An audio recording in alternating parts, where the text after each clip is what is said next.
নমস্কার বন্ধুরা, আর জি কুকিং চ্যানেলে আপনাদের সবাইকে স্বাগত। আজকে নিয়ে হাজির হয়ে বেগুন দিয়ে কাঁচা ইলিশের ঝোল রেসিপি নিয়ে। তো চলুন শুরু করা যাক।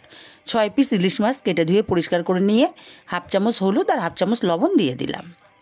লবণ হলুদটা মাছের সঙ্গে খুব ভালো করে মাখিয়ে নেব। বন্ধুরা, একদিন এইভাবে রান্না করে দেখবেন, টেস্টটা কিন্তু দারুণ আসে, দারুণ।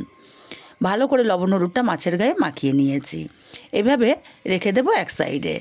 গ্যাসে একটা কড়াই বসিয়ে গরম করে 1 চামচ তেল দিয়ে দিলাম। তেলটা গরম করে কড়ার গায়ে ছড়িয়ে দেব। এখানে দিয়ে দেব লম্বা টুকরো করে কেটে রাখা বেগুন, দেব হাফ চামচ হলুদ আর হাফ চামচ লবণ দিয়ে দেব। লবণ হলুদটা দিয়ে বেগুনটাকে নেড়ে চেড়ে বেশ লাল লাল করে ভেজে নেব। বেগুনটা ভাজা হতে থাক, ততক্ষণে মশলা করে নেব। মিক্সচার জারের মধ্যে 1 চামচ হলুদ সর্ষে দিলাম আর দেব 2 চামচ কালো সর্ষে। হাফ ইঞ্চি আদা দিয়ে দেব এখানে। আর ঝাল অনুযায়ী দেব কাঁচা লঙ্কা। ঝালটা আপনারা অবশ্যই কম বেশি করতে পারেন। একটা পেঁয়াজ 4 টুকরো করে দিয়ে মিক্সচার জারটা ঘুরিয়ে সব কিছু গুঁড়ো করে নিয়েছি। এবার অল্প জল দিয়ে মিহি করে পেস্ট রেডি করে নেব। মশলার পেস্টটা আমার রেডি হয়ে গেছে। মশলার পেস্টটাকে এক সাইডে রেখে দেব। এদিকে বেগুনগুলো বেশ লাল লাল করে ভাজা হয়ে গেছে। এখন ভাজা বেগুনগুলো উঠিয়ে নেব।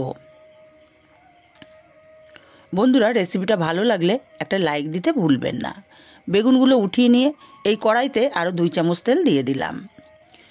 তেলটা গরম করে ফোড়নে দেব হাফ চামচ কালো জিরে আর পেস্ট করে রাখা মশলাটাকে দিয়ে একটু সময় নিয়ে কষিয়ে নেব। তার আগে হাফ চামচ হলুদ দিয়ে দিলাম। মশলাটাকে মিনিট খানিক সময় নিয়ে খুব ভালো করে কষিয়ে নিয়েছি। এখন এখানে দিয়ে দেব লবণ হলুদ মাখানো কাঁচা ইলিশ মাছগুলো। এক এক করে আমি মশলার ওপরে দিয়ে দিচ্ছি। মশলার ওপরে দিয়ে তারপরে একটু উল্টে দেব, মানে এক পিঠ একটুখানি রান্না হলে তারপরে উল্টে দেব।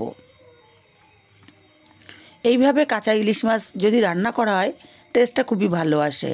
ইলিশ মাছ ভেজে রান্না করলে স্বাদ কিন্তু অনেকাংশে কমে যায়।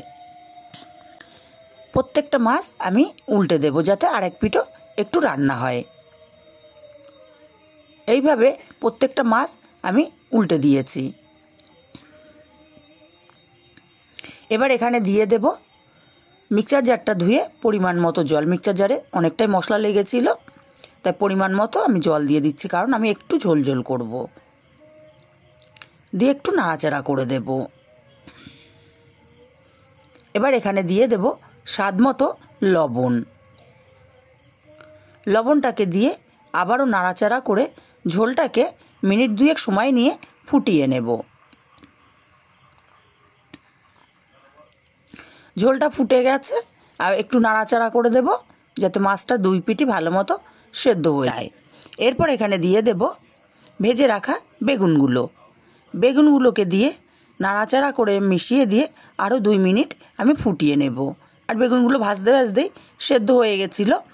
2 মিনিট ফুটিয়ে নিলেই বেগুনের মধ্যে মশলাটা সুন্দর মতো ঢুকে যাবে। 2 মিনিট ফুটিয়ে নিয়েছি। একটু নাড়াচাড়া করে দিয়ে ওপর থেকে আমি দিয়ে দেব 1 চামচ কাঁচা সর্ষের তেল। সর্ষের তেলটাকে দিয়ে ভালো করে নাড়াচাড়া করে মিশিয়ে গ্যাসটাকে অফ করে দিয়ে নামিয়ে নিলেই রেডি। রেসিপিটা কেমন লাগলো কমেন্ট করে জানাতে ভুলবেন না। ভালো লাগলে কাছের আত্মীয় স্বজন বন্ধুবান্ধবের কাছে শেয়ার করতে ভুলবেন না।